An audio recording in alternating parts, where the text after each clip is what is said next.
În amenajarea grădinii, ordinea corectă a lucrurilor și o echipă bine studată fac diferența dintre un proiect frumos și unul impecabil pe tot parcursul anului. Astăzi, alături de arhitectul peisagist Diana Gâdea, vă explicăm pas cu pas cum se planifică, dar și cum se aleg detaliile care contribuie la obținerea unei atmosfere de vacanță în grădina de acasă. Sunt grădini și grădini, așa cum sunt clienți și clienți. Ca arhitect peisagist, mă intersectez cu diferite teme de proiectare, unele mai grele decât altele. În această grădină, tema de proiectare a fost una simplă, aș spune. Vreau să mă simt în grădina mea așa cum m-aș simți în vacanță.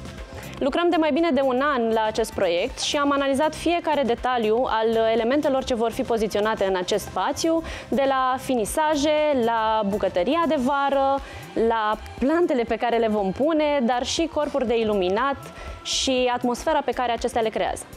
O temă clară scurtează drumul de la idee la plan și sincronizează toate meseriile din șantier. De aici derivă bugetul, ritmul de lucru și lista de da și nu pentru fiecare decizie de design.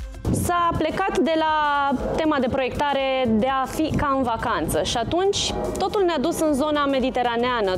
Toate elementele pe care le-am folosit am vrut să transmită acest sentiment.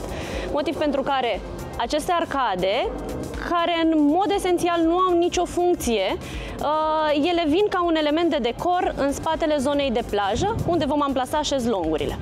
Este recomandabil stabilirea unui calendar al lucrărilor, de la studiu de sol și drenaj și până la crearea traseelor pentru utilități, amplasarea structurilor, plantări și, în final, iluminat. Fără un proiect foarte bine structurat, fără niște detalii foarte bine gândite și fără materiale comandate din timp, lucrurile nu au cum să se desfășoare așa cum ne așteptăm. Totul în această grădină a plecat de la o piscină.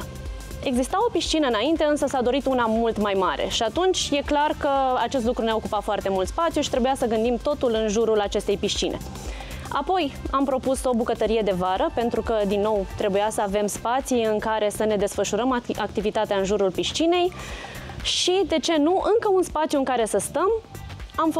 Pentru asta am făcut un foișor cu șemineu și cu locuri de relaxare mai mult decât locuri de stat la masă.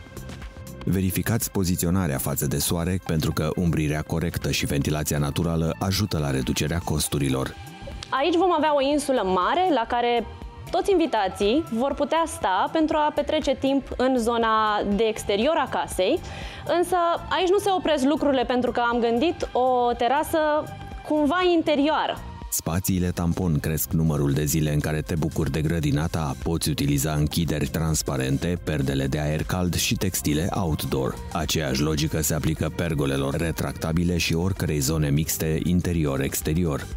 Inițial, prima terasă a casei, folosită ca la toată lumea ca spațiu de depozitare, am transformat-o într-o terasă interioară, pentru că vrem să ne bucurăm de grădină și pe vreme mai grea, mai dificilă, pe ploaie sau poate chiar iarna.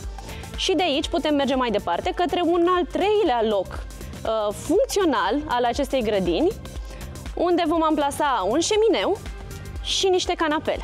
Coerența stilistică se obține prin repetarea elementelor de tipul liniilor, arcadelor, texturilor și materialelor. Vreau să spun că acest proiect a început de la exterior. De multe ori, tendința este că atunci când ne mutăm într-o casă sau ne apucăm de renovări, să începem cu interiorul. Atipic, totul a început de la exterior, am făcut proiectul de fațadă împreună cu colega mea, Sandra Marineanu, și vom merge tot împreună mai departe către renovarea interiorului, dar anul viitor. Conceptul dă direcția, detaliile invizibile îi asigură durata, iar atmosfera se construiește firesc pe parcurs.